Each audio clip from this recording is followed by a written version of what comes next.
Hi, I'm Chelsea, your resident reality TV skeptic. And I'm Nat, a social media manager by day and reality TV lover by night. Welcome to Reality Rants and Raves. We're breaking down Season 3, Episode 2 of Love on the Spectrum, the show that'll make you laugh, cry, and maybe believe in love again.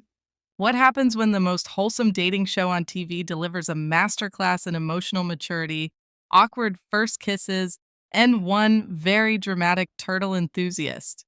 Spoiler, it's not The Bachelor, but it is the best thing to cleanse your reality TV soul. So stay with us. You're gonna want to hear about the bonanza moment.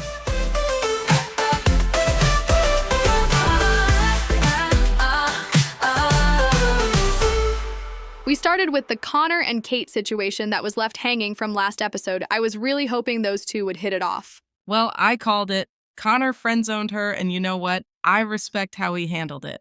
He was such a gentleman about it. He blamed it on the distance, which, That was definitely a convenient excuse. I think he just wasn't feeling it romantically, which is totally fair. and Kate took it so well, no drama, no tears, just mature acceptance. This is giving masterclass in rejection handling. In what universe would we see this level of maturity on Love Island? The bar is on the floor for most reality shows, but these neurospicy folks are vaulting right over it. Exactly. Then we moved on to James coming home from speed dating. His parents were waiting like excited puppies to hear how it went. Those parents are so invested.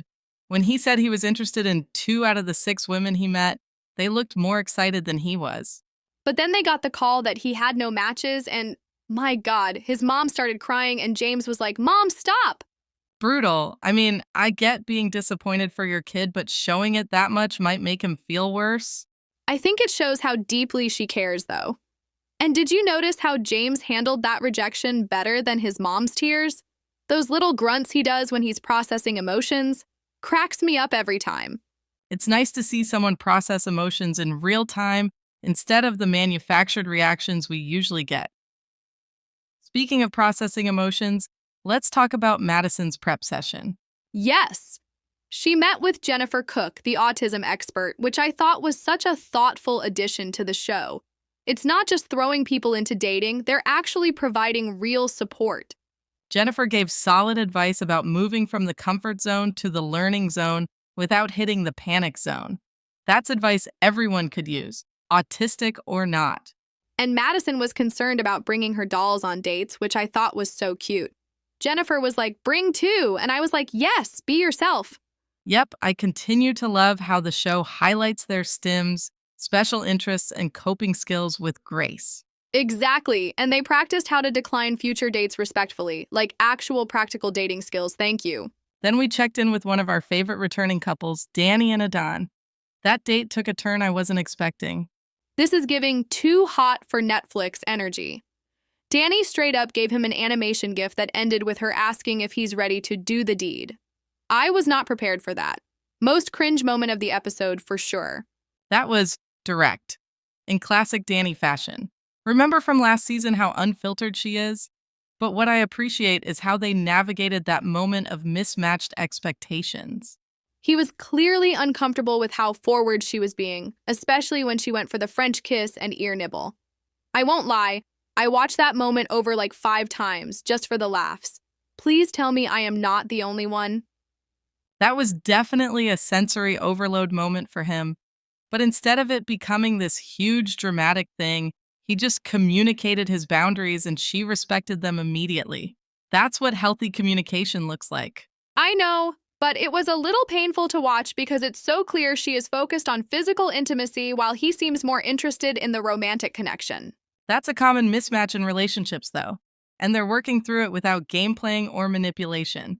Novel concept for reality TV. Next up was Madison getting ready for her date, and can we talk about her eyeshadow application? Heavy-handed is an understatement, but I respect the commitment. And once again, we have another incredibly supportive mom helping her get ready. The family support on this show is everything. These parents are so invested in their kids' happiness without being controlling. Madison talking about wanting to find her Disney prince was so sweet. Then we had another classic kitchen chat with Connor's family where he talked about wanting a guest house on their property. And the most important question, would Coco the Pomeranian choose to live with him or stay in the family home? Not me getting emotional over a dog custody scenario. Coco chose Connor, and my heart melted. His family dynamic is so funny. I love how they call him out on being dramatic and extreme.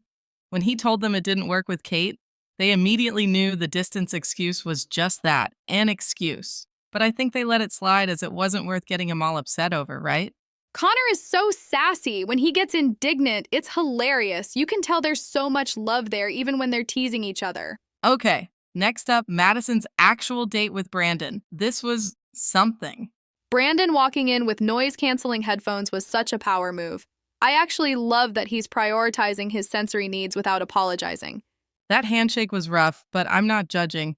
First dates are awkward for everyone. I thought Madison did an amazing job staying calm and trying to connect. When she asked if his leaning over the table was a stim, I appreciated how she approached it with curiosity instead of judgment. You could tell Madison was working so hard to find connection points, but they just weren't clicking. Brandon seemed to be struggling conversationally. I did love when they moved to the patio to help him regulate, and that seemed to make a difference. And him insisting on paying the bill because it was his first date? Adorable.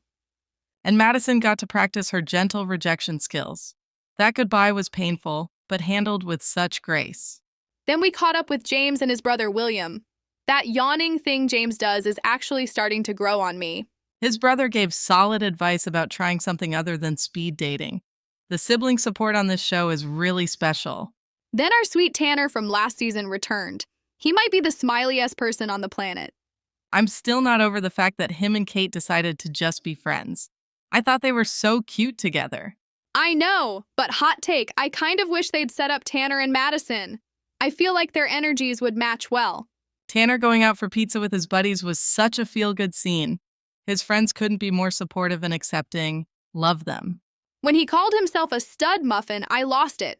The confidence. Also, his openness to dating anyone shows such a healthy mindset. Then we had Connor's date with Georgie. Our boy was looking for sparks. The family prep scene was hilarious. His mom triggering him unintentionally, the brothers giving advice, and that tier 15 talk had me dying. Connor is such a prude, and it's honestly refreshing to see someone take things slow in this hookup culture era. The date with Georgie seemed to go really well. They immediately found common ground, and I loved how he kept saying her name when talking to her.